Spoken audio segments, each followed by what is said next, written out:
آیا تاسو باور کولی شئ چې افغانستان به ژر د 10,000 میګاواټه برېښنا تولید هیواد شي په داسې حال کې چې افغانستان ټول 15,000 میګاواټه برېښنا ته ضرورت لري؟ هو، د تاریخ په اوږدو کې دا یو له لویو موافقو څخه ده، یو تړون چې 10 میلیارده ډالر ارزښت لري او کولی شي افغانستان د انرژۍ له پلوه خپلواک کړي. راځئ دا حیرانوونکی تاریخي او لوی تړون له سره تر پایه سره ولولو.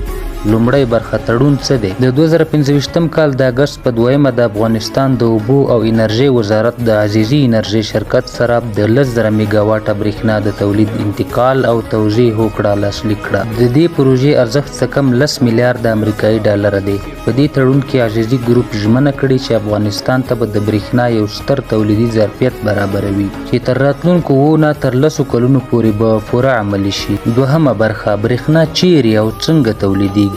دا برېښنا به د هیواد په بیلابیلو ولایتونو کې تولیدیږي لکه بلخ، کابل، کندهار، هرات، جوزجان، فراه، ننګرهار او غزني. سرچینې به یې بیلابیلې وي، له طبیعي زیرمو څخه نیولې تر اوبو، لمر، باد او حتی کویل او ګاز پورې. د برېښنا 4,000 میګاواټه به د خلکو ورځني مصرف ته ځانګړي شي او 6,000 میګاواټه به د صنعتي پارکونو، فابریکو او سترو کارخانو لپاره وي. دریمه برخه د وخت مهالویش. د تړون له مخې تخنیکي ډیزاین به د 6 میاشتو په موده کې بشپړ شي او بیا به د تولید لومړنی پړاو پیل شي چې تمه کیږي له 2026 نه تر 2032 پورې 3,000 میګاواټه برېښنا تولید شي. دا یو ستر فرصت دی چې افغانستان له وارداتي برېښنا خلاص کړي او خپله برېښنا د نورو هیوادونو سره شریکه کړي. څلورمه برخه ګټې څه دي؟ افغانستان به له برېښنایي اړخه خپلواک شي.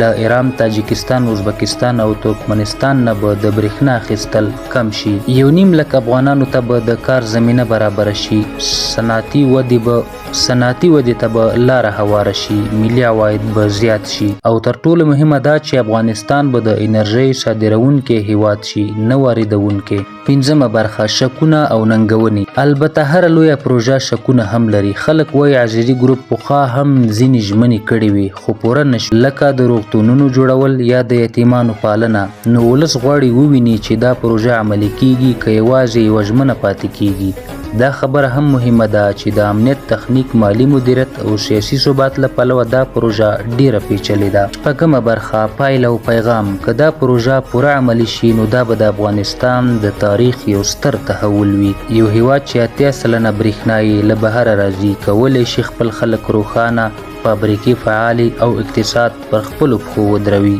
نو پوښتنه دا ده تاسو څه فکر کوئ؟ آیا دا پروژه به بریالۍ شي که نه او ولې؟ خپل نظرونه حتما له موږ سره په کمنټ کې شریک کړئ او که دا معلومات مو خوښ شول ویډیو لایک، چینل سبسکرایب کړئ او د نورو دوستانو سره یې شریکه کړئ. تر بل ویډیو پورې د الله په امان.